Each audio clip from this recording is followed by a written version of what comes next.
Hey, good morning, good afternoon, good evening, wherever you may be. Scott Luton and Karin Bursa with you here on Supply Chain Now. Welcome to today's live stream. Karin, how are you doing today? I'm doing great. It's great to be with you and the Supply Chain Now global family. Absolutely. I tell you, got a great show teed up, but let's not forget the weekend. We had a lively weekend, a football field weekend. The Atlanta Braves almost did the unthinkable and almost took the first three from the Dodgers, but the ninth So inning, close. you got to play the ninth inning these days, which sometimes is no fun. But how was your weekend, Corinne? It was fantastic. It was really good. Got a lot done. It was kind of weather-wise not so great in the Atlanta area, so it was a good time to get some projects accomplished. Yes, we made some progress as well. And cooler weather continues to prevail, which is certainly good news. But folks, today it's the Buzz, where every Monday at 12 noon Eastern Time we discuss a variety of news and developments across global supply chain and the global business world. Today, Corinne, we've got some great stories to get into, from supply chain optimization strategies to a critical update on the ongoing ILA and USMX negotiations. That clock is ticking. Hey, where does sustainability rank on CEO priority lists these days? I think I got my plurals in the right places. And most importantly, perhaps, it's National Truck Driver Appreciation Week 2024. And we want to start with thanking all of our professional drivers out there. Thank you, thank you, thank you, whether you're here in the States or abroad. So all that and a whole bunch more. Get ready, folks, because we want to hear your perspective as well, such as Corinne, our perhaps mutual friend, J. Chris White. Hey, Chris, great to see you from Dallas, Texas. I look forward to catching back up with Chris. Chris, let us know, what is the best food you're having in the Dallas? Is it the Metroplex down there, Corinne? Is that what they call DFW these days? Yep. Chris, a fellow founder and entrepreneur, doing some cool things in supply chain. Have you been to Dallas lately, Corinne? I think it's been over a year since I've been in the Dallas or Dallas Fort Worth area. I don't know the last time I was there. As a kid, my Uncle Phil lived in Van Alstyne, which is a little town out on the outskirts of the DFW area. And one summer, Corinne, my dad and mom loaded us up in the 1978 Oldsmobile boat. It was 80 feet long, and we drove all the way from Aiken, South Carolina to Van Alstyne, Texas via I-20, mostly because we didn't like flying. And my mom, that's a long drive. It is a long drive, and my mom is yet to fly yet. But anyway, I digress. Now, Chris says Tex-Mex, best food in the DFW Metroplex. Okay, we're going to have to get pictures or it didn't happen. All right, so folks, two quick things before we get into the news. Give us your take in the comments, just like J. Chris White, whether you're tuned in via LinkedIn, YouTube, X, Facebook, Twitch, no matter. Let us know what you think. And secondly, if you enjoy the show today, we'd love for you to share it with a friend or your family even, or your network. They'll be glad you did. Okay, so Corinne, before we get into our four topics, we've got a couple things we want to start with, including, with that said, I think I've got a simple graphic here, folks. The march continues forward for our almost weekly newsletter. Look at that, Corinne. We're approaching 26,000 subscribers. That is outstanding. That is outstanding.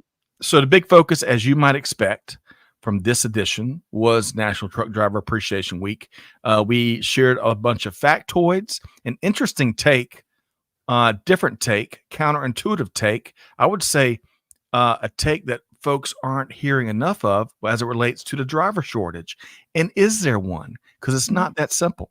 So we included that in there. And of course, Corinne, we've had the great fortune of sitting down and interviewing some of these professional truck drivers that keep us all moving forward numerous times over the years. And we included some of our favorite episodes. A few other things.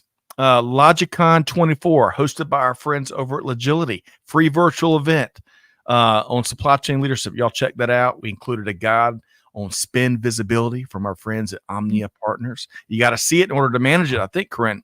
A white paper on cyber scams and cargo theft from our friends at Tive, and a slew of events this week and a whole bunch more. Corinne, did you get a chance in your weekend reading to take a sneak peek at With That Said? I did, and I really enjoyed all of the links on kind of the trucker topic, and if we have a shortage or we don't have a shortage, but also some of the interviews that you've done in the past. So it was good to be reminded of some of those, because I think I've participated in a lot of them. I also thought the conversation, I know you highlighted the conversations we had last week with both Omnia Partners and Tithe. And Yes, I think that those were so timely. The topics were timely as far as, replacing feelings with facts as we look at the partners and how we connect, and also how we mitigate some of the scams and cargo theft that are taking place. Just really interesting views on the marketplace. agreed. And you beat me to it. I'm a reference feelings, not facts, or facts, not feelings Ah, later into the show. And I thought those were two great episodes. And folks, you can find the on-demand replays of both of those live sessions where Karin and I hosted a GPO focus, not just a GPO like, oh yeah, I've heard that term and seen those folks for years. Oh no, this is a forward-looking game changer in the yeah. world of GPOs. We had a great webinar there, and then Karin and I hosted Richie Daigle, as in bagel with a D, Richie Daigle from our friends at Tive, all about cargo theft, and that was eye-opening. That So, was folks, eye-opening. it That really was was. eye-opening, yeah. Um, and you can find links to both of those replays that you can participate at your convenience in that latest edition of With That Said. We already included that link right there in the chat. One click away. Outstanding. All right. Hey, we've got Bruno from Brazil on LinkedIn with us here today. Bruno, let us know what the weather is like down there in Brazil Mm. here lately. T Squared holds down the Fort Force Karin on YouTube. Bring on the nourishment, as he always says, and get ready for the fall slap. He's talking about the weather change, I think, but you never know with T Squared. He has full of references, all of them great, and it's great to have you here as always. Okay, so Mhm. Karin, let's see. We touched on With That Said.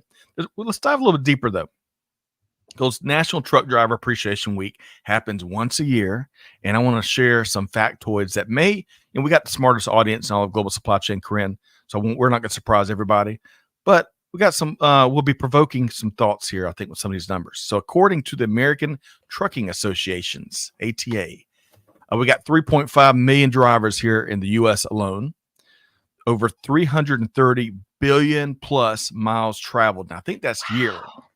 because I know this next figure is yearly. 11 billion plus tons of freight transported, 70% of our nation's freight delivered by trucks, and 80% of communities depend solely on trucks Mhm. for all of what they need. Folks, you can learn more about all of this at a really cool URL, trucking.org. Trucking.org to check out ATA and get more information on National Truck Driver Appreciation Week. Out of all of the, I know these don't surprise you as a seasoned supply chain pro either, Karin, but what do you think out of these or other factoids about the trucking industry? What do you think more consumers might or should know about these dedicated professionals that keep us all moving forward? First, let me express my appreciation to all the truckers out there because they keep the supply chain moving. And some of these stats you're sharing, Scott, just underscore the miles traveled and the tonnage of product that is moved.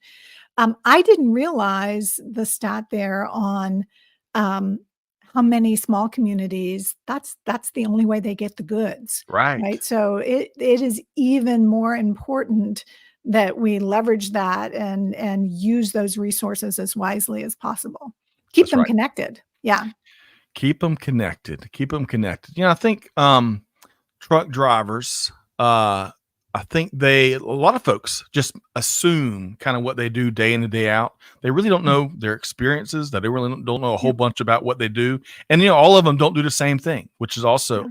misunderstood by a lot of consumers out there. I think, oftentimes, Karin, I'll talk about how if everyone would wait tables at one point in their journey, we'd all be a lot nicer, I We think. would. We I would. think by extension along those lines, I bet if all of us drove a truck for a living for just maybe a week, I Mm. think the world would be a much better understood place, kinder, gentler and understanding place for sure. One last note about, and we're going to touch on probably this later. In fact, we got a fun question we're going to wrap with. So stick around and be thinking, folks, about your favorite trucking scenes, truck drivers, trucking focused movies or TV shows. We're going to talk about that as we wrap here today.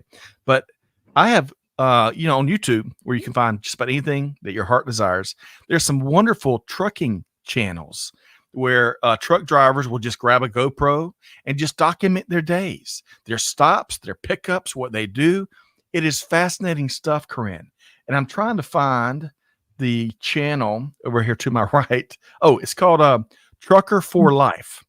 This was this is a newer YouTuber, longtime truck driver, I think, from what I've from what I've been watching. But Trucker for Life, and he's documenting each load. He's on load 31, and I'm telling you, Karin, it is fascinating what they do.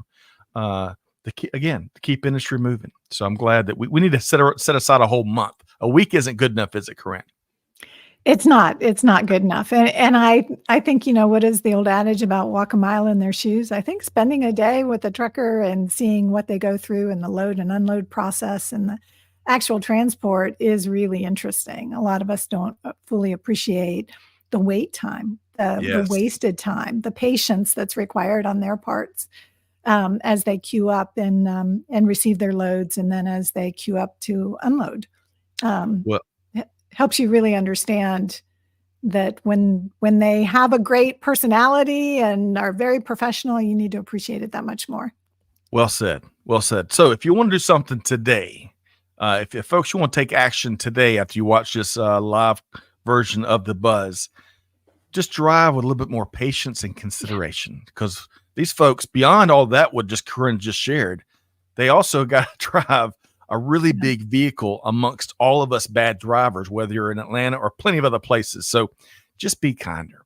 All right. Leah Luton, mom, is tuned in from Aiken, South Carolina. She says hello to the Supply Chain Now crew. And I think Chris White is saying amen to our suggestion that the world would be a better place if everyone drove a truck for a week or so.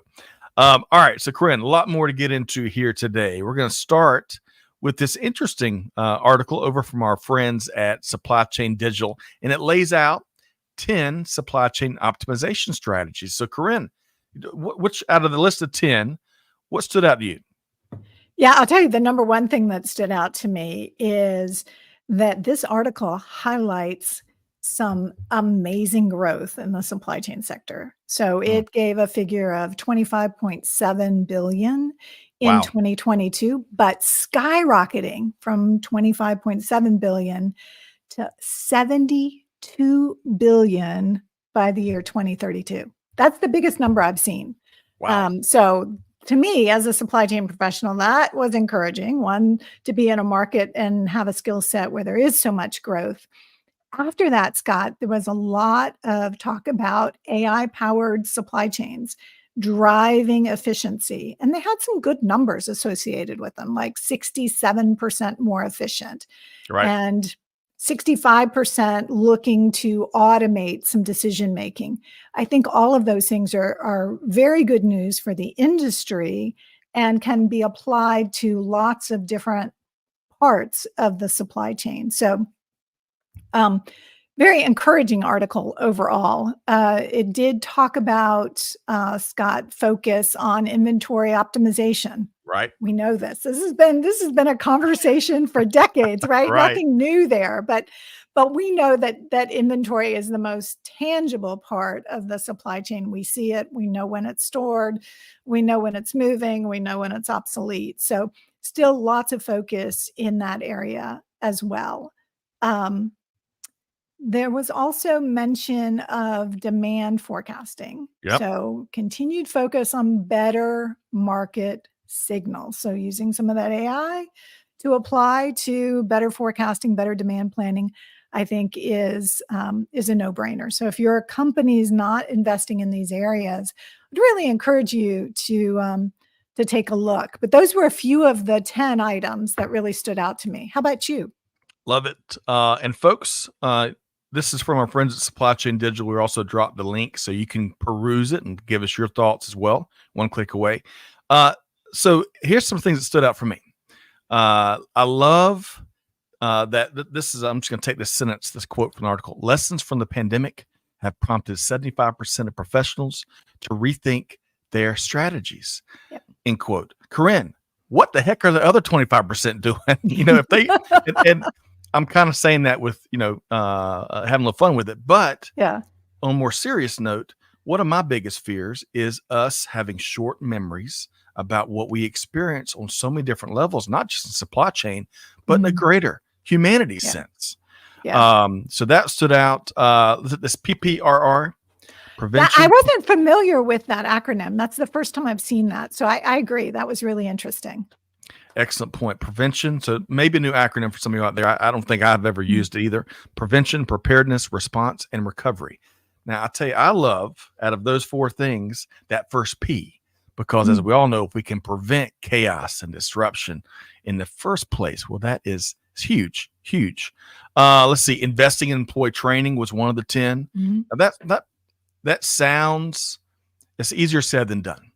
And it's very intuitive when you hear that, but it's very few organizations that follow through and invest in their teams. They point out in the article that Walmart is a big believer in investing in their teams. And I'll tell you, we've spoken plenty of times on the Buzz, Karin, about how Walmart has revolutionized and transformed, I would argue, its organization, including its approach to its workforce. And that's the lifeblood of any supply chain organization, the human factor.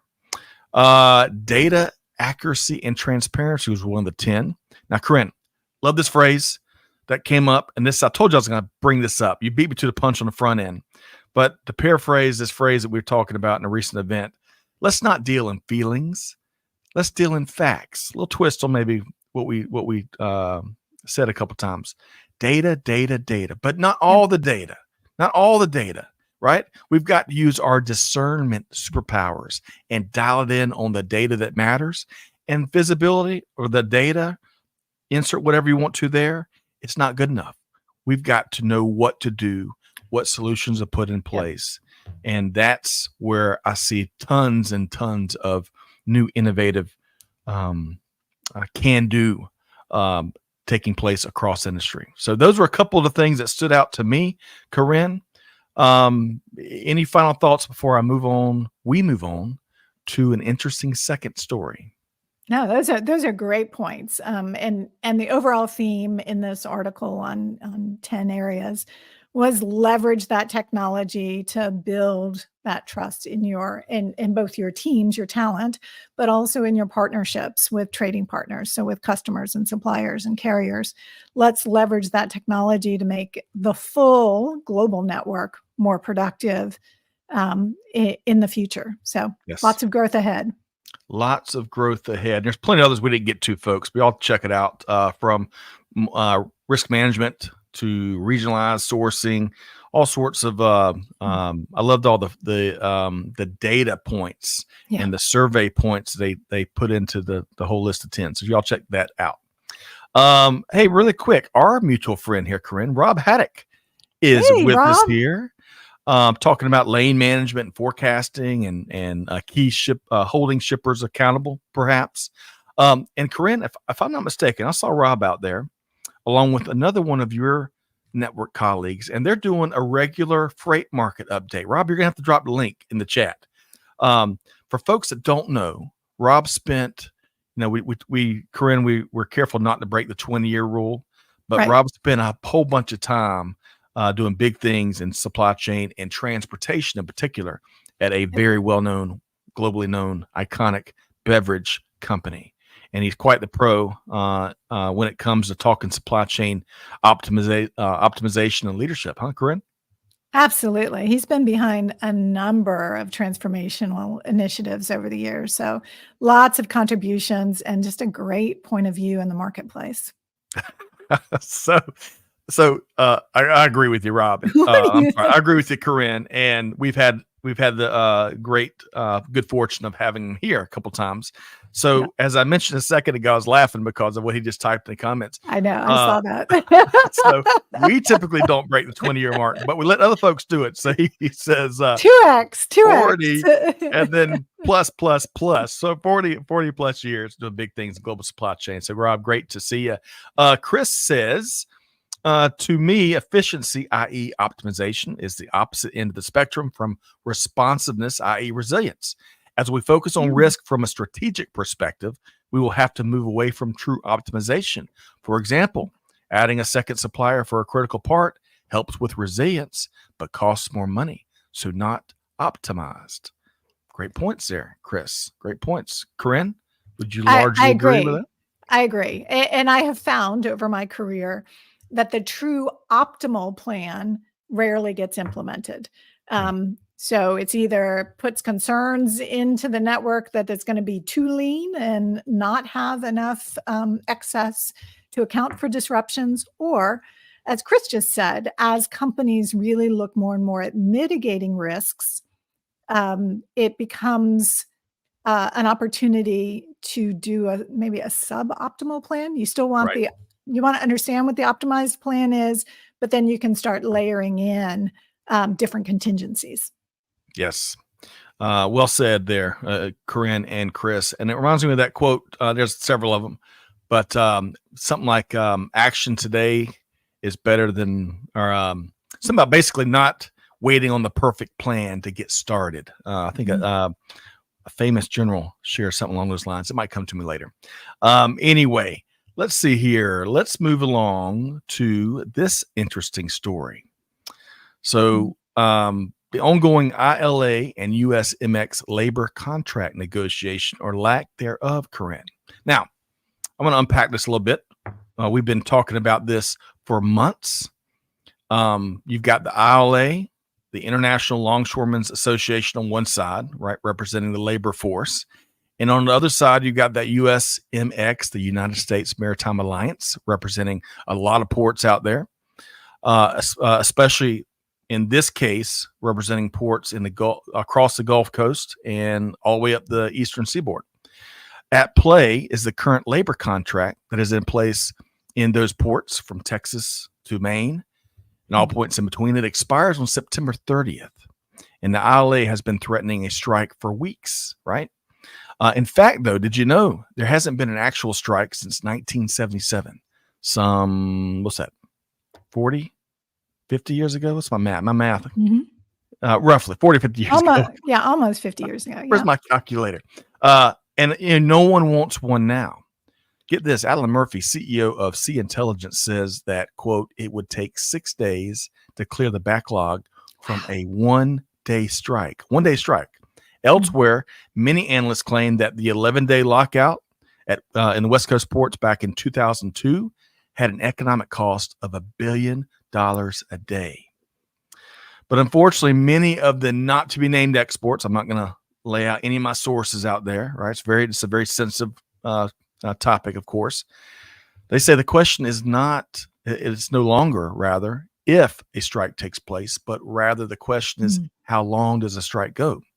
One leader, Karin, that I met last week and caught up with last week, he's met Harold Daggett, the ILA leader, and they've got no doubts that he's going to stop half the world to get what he and his team want. Daggett has also told the U.S. government to stay out of it, and to this point, they have. Now, typically, I am an optimist for solutions when all parties are talking and actively negotiating. You know, we talked about the UPS situation a year and some change ago, and we predicted it'd work out, and amazingly so, it did. But the ILA and USMX didn't even conduct any meetings, Karin, in July or August. Retailers and shippers have been preparing for a contingency for weeks now, and amongst other things, they're shipping more freight through West Coast ports. Now, our mutual friend and fellow Supply Chain Now co-host Karin said the other day, the one and only John Wayne of Global Supply Chain, Jake Barr, quote, brace for collision, end quote. So, Karin, your thoughts on this sensitive topic? Yeah, I think I'm with Jake. I think we need to brace. I think the potential for the port labor strike is significant, and it's for them, a key time, for us as consumers, a terrible time, right? Because it's just before the holiday season, and a lot of those goods are moving right now, right? Coming in to be distributed to retailers near you. So I think that I think we should brace for impact, and I think that they're going to use that leverage and that timing to further their cause and their agenda in the marketplace. So what I would say as a digital supply chain expert is that you're going to need to use those systems to start your replanning. So if you haven't started rerouting into other port locations or other methods of transport, you need to start working those models now to understand what your options are. Excellent point, Karin. Excellent point. It's interesting. I put a survey on LinkedIn the other day along these lines, asking for a simple, will a strike be averted, or are we in for one? And, I've used all kinds of polls in the past on LinkedIn, and most of them get hundreds, if not thousands of votes. This one got somewhere around 20 votes, I think. Now, I'm trying to, what does that mean exactly? What does that mean? It can mean a variety of things, but I think certainly the sensitive notion, I think this adds a lot of anxiety for a lot of different folks. I mean, think about all the folks that are involved and will be impacted, from consumers to practitioners to companies, you name it, on a potential strike. So I think it is my hunch is that it is sensitive, and folks really don't like predicting things like this. But folks, it doesn't look good. And we're on the September 16th, and the labor contract expires on the 30th. So about 2 weeks. And don't think they're even talking. So we'll see. I was going to say, aren't they in a cooling off period, or some folks, article I read said that they were stepping away from the table to cool off. So some folks believe that the government will trigger a cooling off period, which will buy some more time. But we'll see. I'll tell you, it's been interesting, folks. And you have to Google Harold Daggett.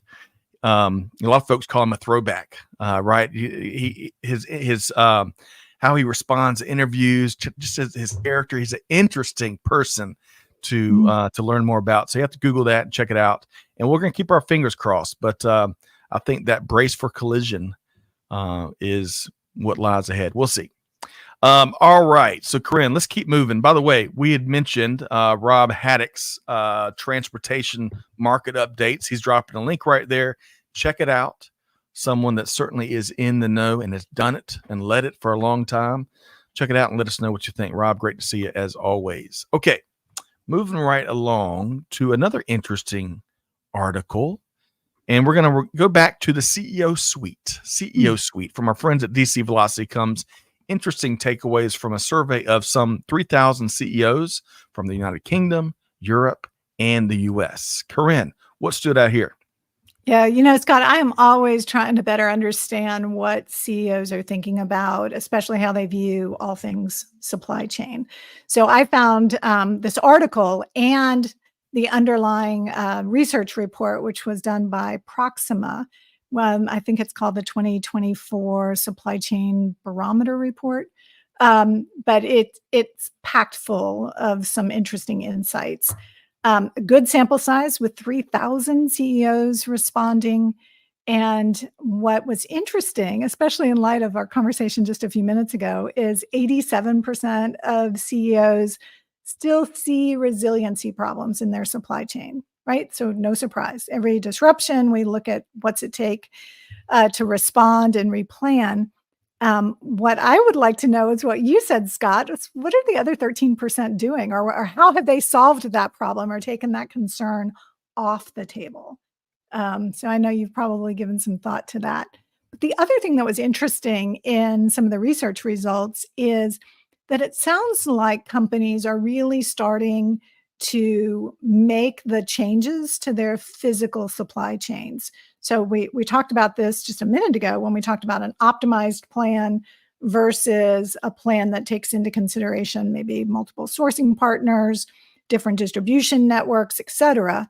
So the article actually highlighted that about 44% of CEOs are planning to or have already undertaken some onshoring or bringing back production to their local markets, or nearshoring, but basically reworking their physical distribution networks to either be closer to those production points or to have multiple production and distribution points. So this started during COVID, and I think has taken some time for companies to implement, or put back up on top of the priority list. The last thing out of this, Scott, is that 99% of the CEOs surveyed Yep. said that they are either using or considering the use of artificial intelligence in their supply chains. So I'm back to your point earlier. What's that 1% doing? Why wasn't it important to them or their business or their industry? But overwhelmingly, I think CEOs are looking for some positive way to leverage different types of artificial intelligence, really to improve operations, visibility, better prediction of future needs, et cetera. So what are your thoughts? Good. Those are great nuggets there, Karin. And again, I love, man, talk about 3,000 CEOs. What a great survey sample. And Chris, by the way, and to all of our audience members out there, for all the articles that we touch on throughout every buzz item, we drop the link right there, because while we'd love for you to take our word for it, we also encourage you to go develop your own take on all of these topics here. So we got a link right there in the chat. So back to where you started. This 87% of U.S. CEOs see resiliency problems in their supply chain. Those other 13%, they're fooling themselves. We got to sit down and talk to them. We got to see, what are they doing some day drinking? Who knows, Karin? We're gonna have to interview those 13%. 82, kind of to your AI comment. There was that 99 percentage point that we're getting involved in AI, and then there was a sub one that said 82% of U.S. CEOs are planning new AI initiatives this year. And when I read that, I was like, man, I would love to see those project plans, those scope statements, because as we've seen all too often, folks are saying, hey, my competitors are using AI or Gen AI, or you name it. We got to do something with it. And they're rushing to the finish line. They're rushing to the gold. They're rushing to the shiny object.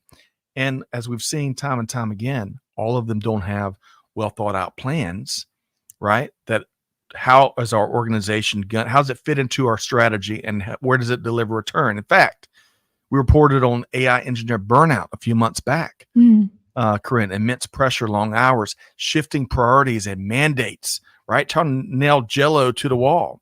And from all of that research, CEOs with unclear and unrealistic expectations when it comes to ROI.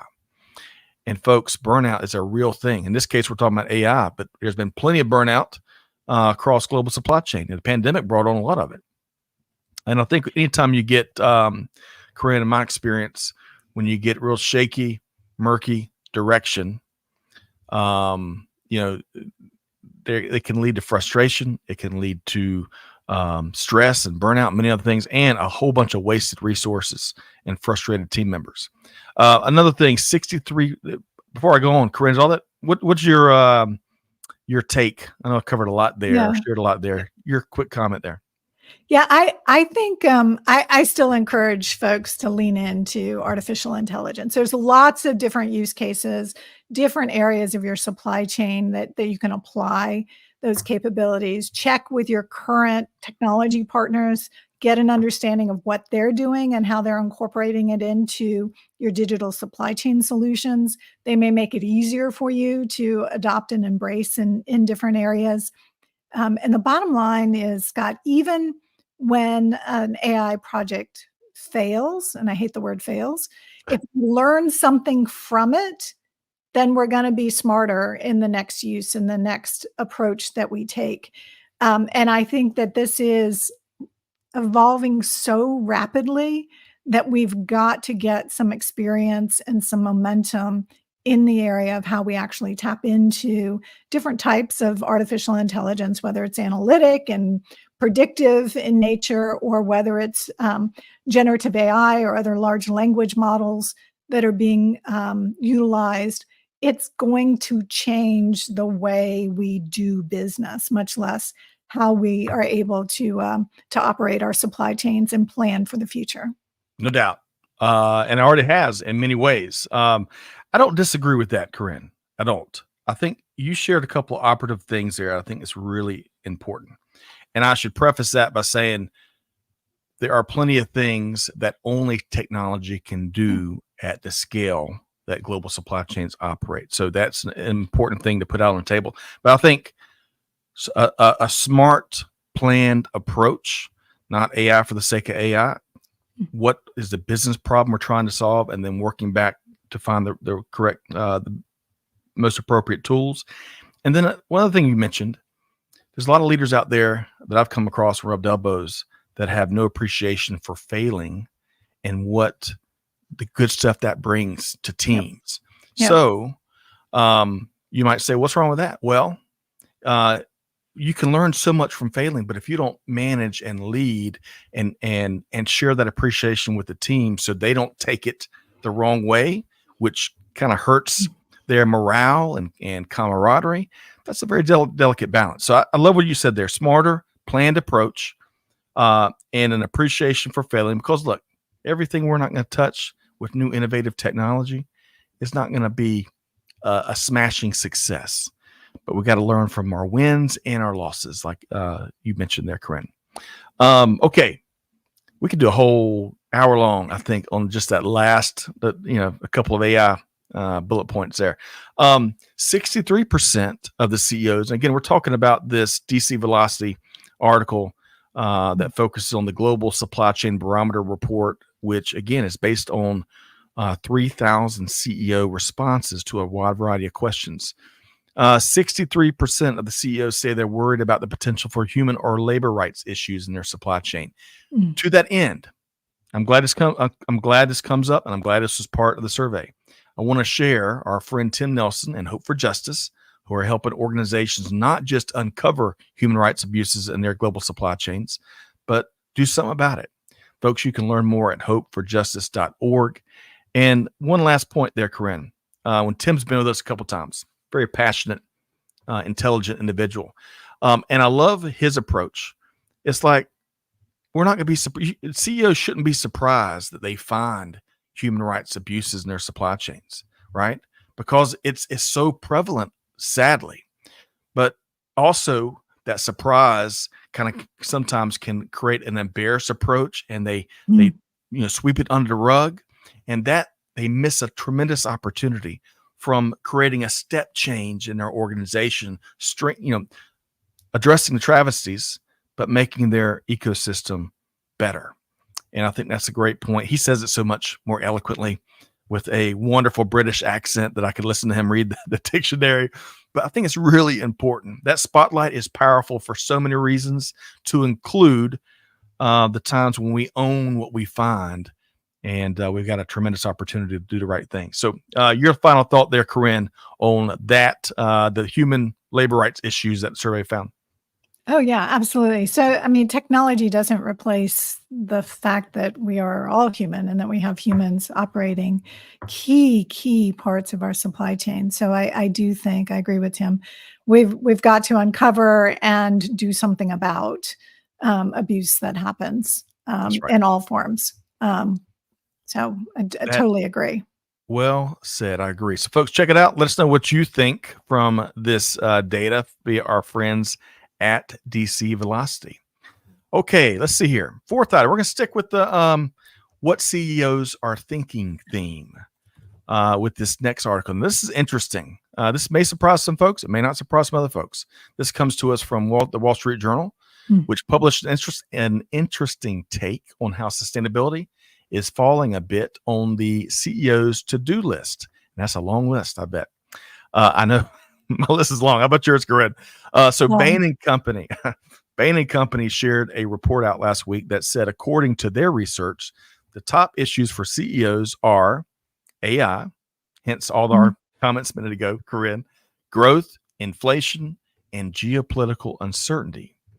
ESG and sustainability initiatives, after peaking in, say, 2021, 2022, have fallen down the list a bit. Now, this is interesting for a variety of reasons, at least to me, including that the same report found that 60% of consumers are more concerned about climate change than they were just 2 years ago, and they're willing to pay more. In fact, PwC data suggests that consumers are willing to pay about 10% more for products that meet certain environmental criteria. Bain & Company data shows that it's more like 12%, but get this, companies are charging, according to Bain, an average of 28%, trying to get every penny for that message. Yeah. Karin, your thoughts here? Yeah, it does sound like we have a growing disconnect in the consumer's desire and in the actual delivery of goods that meet ESG goals. I think that part of the challenge, Scott, has been a renewed focus on cost as well. And making these transitions doesn't always reduce costs. Sometimes it will actually increase costs, at least for a period of transition. And that is always cost, or overall profitability is always on every CEO's mind and always on their probably top 3 list for their business. And I think you said AI and then growth. Growth was maybe number 2 on that list, right? And then behind that, inflation. So maybe inflation is really cost, or the concern of rising cost on their business. So I do feel like it has dropped. We're not hearing about it as often. We're not hearing about it in earnings calls the way that we have been for the last couple of years, which makes you feel like it is not top of mind anymore. And in the article that I read, if you follow the money, it said that Barclays' August numbers showed that let me make sure I've got this number right, some 45 billion with a B, $1 billion have been withdrawn from ESG equity funds. That's a big chunk of change. So that money is going somewhere else, or it's chasing higher returns elsewhere. So I found that as a real interesting stat that was in the Wall Street Journal article. Yes, I agree. When we started that segment, we talked about how we both have a long list. All the CEOs out there have a long list. You can't focus on everything. If you prioritize everything, you will prioritize nothing effectively, at least. And I think in this era of inflation, some of the greatest inflation we've seen, it's cooling here lately, thankfully, right? Thankfully. These interest rate cuts, which appear to be may happen as early as this week or next. Keep our fingers crossed. Hopefully. That takes a lot of brain cells, right? And then another thing that was number 4 on that list, according to Bain & Company, geopolitical. That we are on the precipice of a potential major escalation in Russia and Ukraine's long-standing war. Y'all may have seen some threats that we saw over the weekend with how Putin and Russia would treat certain arms being shared by NATO to Ukraine. I mean, that we're talking about geopolitical risk scenarios that have not been thought about for decades. That doesn't even mention, of course, the ongoing Taiwan question and the potential that has to flame up at any point in time. So I think when I think about geopolitical, because we've seen that phrase a lot, that can mean a lot of different things. But what we are facing, what CEOs are facing, looking dead in the face, is these scenarios that haven't probably made a whole bunch of, at least scenarios to that level, have not made a whole bunch of boardrooms in a long time. So that could be one more reason why ESG and sustainability, and perhaps the complexity to make more gains, because I think it's human nature. When things are really complex and tough to understand, and you can't figure out if you do this, it moves the needle that way. If you do this, it moves the needle that way. When you have that type of ambiguity, I think that could also add to why, even though consumers are demanding it, are willing to pay it more and more, that ambiguity of how to get it done could also help it be pushed down the list a bit. So your final thought here, Karin, before we lighten things up and have a little fun here at the end of the buzz, your final word on CEO's top priorities. Yeah, I would say on that last topic of geopolitical unrest on a global basis, just throw on top of that a U.S. presidential election. So, that's going to add probably a little more uncertainty in that conversation as well. So, certainly a lot going on that we as supply chain professionals have to respond to and plan around and evaluate multiple scenarios and evaluate our sustainability initiatives to kind of bring it back to that insight that that ESG was falling on the CEO's agenda. Yes. Many of your solutions incorporate some ESG key performance indicators so that you can look at emissions, or you can look at water usage or fuel usage or delivery routes or miles traveled. So go back and make sure you're leveraging those as a part of the consideration of how you're moving goods in the marketplace today. Yes, that's great advice. Great advice. And just think, it wasn't too long ago that the pandemic had us all searching for the right path forward, right? And this was so many leaders hadn't been faced by something like the pandemic. And then we get firmly into the post-pandemic era, and everybody takes a deep breath and is very thankful. But now we've been staring straight in the face these massive economic challenges, right? At least here in the States, this potential shipping strike that is not going to be anything small. And of course, you add global conflict, elections. I mean, this is quite a perfect storm. And I use that just like in the movie sense. There's nothing good about it, nothing perfect about it, other than how all these things kind of coming at you. Yes. And they create quite the boogity man. All right. So, but that's the job. Supply chain leaders manage the disruption, they manage through the chaos, and it's that human factor, leveraging modern, innovative, forward-looking technology. But that's what allows us to get through it all. Okay, so we're going to take a hard right turn, folks. We're talking about some meaty subjects here today, Karin. But that's where we are here in 2024. So want to finish on this fun note. And I want to ask folks, we're going to see who has the best knowledge or who's got some creative memories from their favorite trucking scenes, moments, or drivers, you name it. It's a white open canvas with the feedback that y'all want to share. We'll see if Rob or Chris or Palak, or there was one other, Bruno. We'll see what they can think, or anyone out there. So, Karin, I've got a list of 6. So I'm going to share these with you, and I'm going to see if this triggers any memories that may have been deep in your brain somewhere. We'll see if we're on the same page here. You ready? I'm ready. There's no telling what you're going to come up with here. So let's hear it. Even better, folks. I got images for each of the 6. So excellent. If you're listening to the podcast replay, thank you first off. But check us out on YouTube or really any of the social channels when we're live at 12 noon Eastern time on Mondays, every Monday. All right, the first one up. Do you remember this? BJ and the Bear. Oh, yeah. BJ and the Bear. Do you remember this? I do. I do. So there was a interesting time here in the States where trucking and chimpanzees were all like what folks wanted to build TV shows and movies around. Now, folks, if you read With That Said, I included a trivia question, right? So we're going to be offering up some Starbucks gift cards for the first user or first reader or two that gets our trivia question right. Now, I think we asked the name of the actor that played BJ on BJ and the Bear. He's pictured right there. All right. Secondly, how about, well, I know you know this one, Smokey and the Bandit. This was Jerry Reed. Remember, that's the name of the actor. His nickname was, or his handle was Snowman on in the movie, and that was his truck, infamous, iconic truck that he drove there.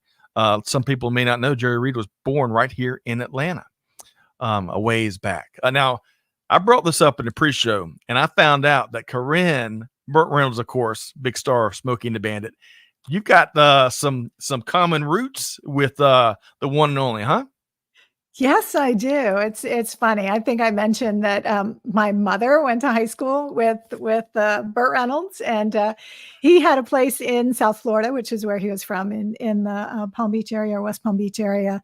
And you guys know I'm a numbers nerd. Yep. That started very early in my life. So I won a math competition in elementary school. I think I might have been in 3rd grade at Okay. the time. But part of the prize was we got to go to Burt Reynolds' ranch and tour his ranch. And he was married to Lonnie Anderson at the time, who was, Yes. kind of at the peak of her career on WKRP. WKRP, Yeah. in Cincinnati. Anyway, it was so fun he was not there, in case you're wondering. He was not home when we took our tour, but we got to, kind of tour his ranch and feed his horses and see part of his home. And he was very active in South Florida. Really? And opened the Burt Reynolds Dinner Theater in northern Palm Beach County in the Jupiter area. So I think our own Karin has had a little experience there as well. Yes, she was sharing in the pre-show, and I just sat back and listened. It was fascinating. Yeah. Who would have thunk? Who would have thunk? I tell you, Burt Reynolds had a big impact and on many things that don't get talked about often, including his impact on the arts. That's really cool. And that we're going to get a deeper dive on that 3rd story. Blue ribbon you won in mathematics, Karin. Yeah. Everybody wants to know about that, All right, so continuing our list here. Number 3, how about Sylvester Stallone as Lincoln Hawk in Over the Top? You remember this? I think this came out in 87. Now this was an interesting intersection too, because this not only was trucking, you see the truck he drove there, Hawk hauling, but there was a bunch of arm wrestling in this movie, which you see the image there. Over the Top. I think this was not one of Stallone's blockbuster smashes, but Over the Top. And then this next one, Karin, I'd be surprised if you knew this one, because this is very obscure. This is the truck from a movie called Maximum Overdrive. Now, if you grew up on WTBS, like I did back in the day, where Andy Griffith came on at 4:35, well, probably 10 times a day, but everything was on the 5s, right? They played this movie, and another movie about the USS Nimitz going back in time during the attack on Pearl Harbor, the Final Countdown. They played this movie, Maximum Overdrive, and the Final Countdown, I bet 5 times a week. And this truck scared the daylights out of me as a kid, Karin. And y'all have to check it out. Again, it's obscure. But a bunch of trucks terrorize this town, and they're seemingly driven by themselves. So check out Maximum Overdrive. So have you seen that movie? I have not. That's quite a truck there, but it makes me think of the Transformers and Optimus Prime, and I always wondered what he carried in that truck he had. And I wonder why we don't see more of the. I guess it's against federal regulations to put a big old green gremlin on the front end of your truck. That's scary. Yeah. See that coming up in your rearview mirror. Right. Get out of the way. Much more recent. This is Ice Road Truckers. This is a TV series. I think it's on A&E. I've tuned in a couple times. Now, I'll tell you, the times I've watched it, it's intriguing with the amount of complexity and just the job that your average professional driver has to do in perfect driving conditions. This, you take that and throw in snow and ice and fragile roads and stuff. Oh my gosh, it's amazing how things get done. So folks, check out Ice Road Truckers on a television near you. And then finally, Karin, you spoiled the surprise, because number 6 is indeed Optimus Prime. Oh, nice. Optimus Prime. That's a good pull. Now, I'll tell you, based on what we saw about cargo theft the other day, more and more trucks may be robots that can defend themselves at some point, just like this seemingly innocent truck could do as it transformed into the one and only leader of the Autobots, Optimus Prime. All right, that just goes to show you guys, I had no idea what was coming. After he mentioned Burt Reynolds, we just lost all focus. So that's right, we did. But hey, the Transformers, if you watch the original cartoon back in the day, Karin, it was so much easier to follow. These days, these Transformers movies that come out, I got to depend on my son Ben to kind of guide me through what the heck is going on, because there's like 3,000 storylines versus the good side and the bad side, and just one thing that the old cartoons would focus on. Anyway, I got you because I have to do the same thing with my son Drake. I'm like, now, oh, did I get that straight? And seriously, he yeah, unweaves it for me a little bit. So yeah. we need an interpreter these days. But all of that fun aside, all of that kidding aside, we all are very grateful for all of you professional truck drivers out there that deal with all kinds of stuff.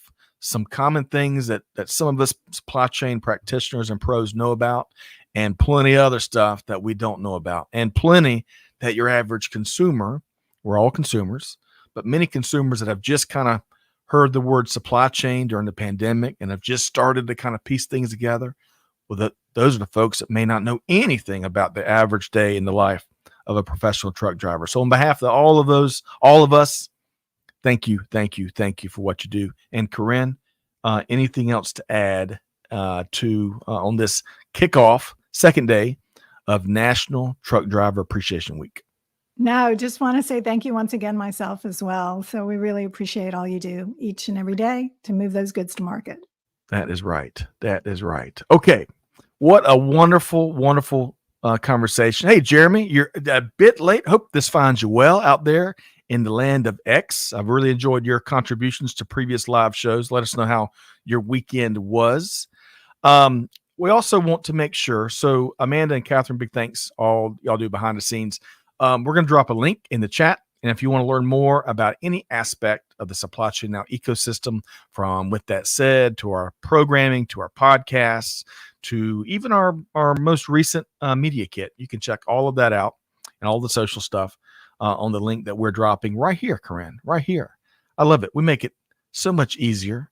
No one even has to go Googling for stuff. It's right there in the chat, wherever you're tuned in to. All right, so Karin, make sure folks know how to connect with you, all the cool things you're up to across the industry. We've had some great shows together. We've got some great shows coming up.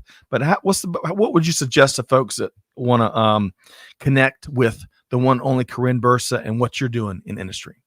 Yeah, I would love it if you'd connect with me on LinkedIn. That's a great place to just stay connected and hear what's going on in the marketplace.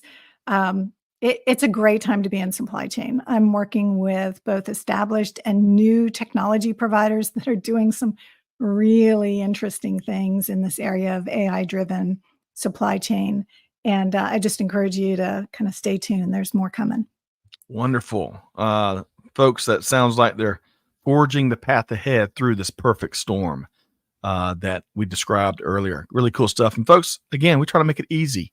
You got the link one click away from connecting with Karin right there on LinkedIn. I got to find my Gatorade here. I'm losing it, Karin. The topics have just pulled from my voice. Let's see here. I love this one, though. And I'm not sure who this is. We'll see if Amanda or Catherine can share. What a great way to end this session. What would we do without truck drivers?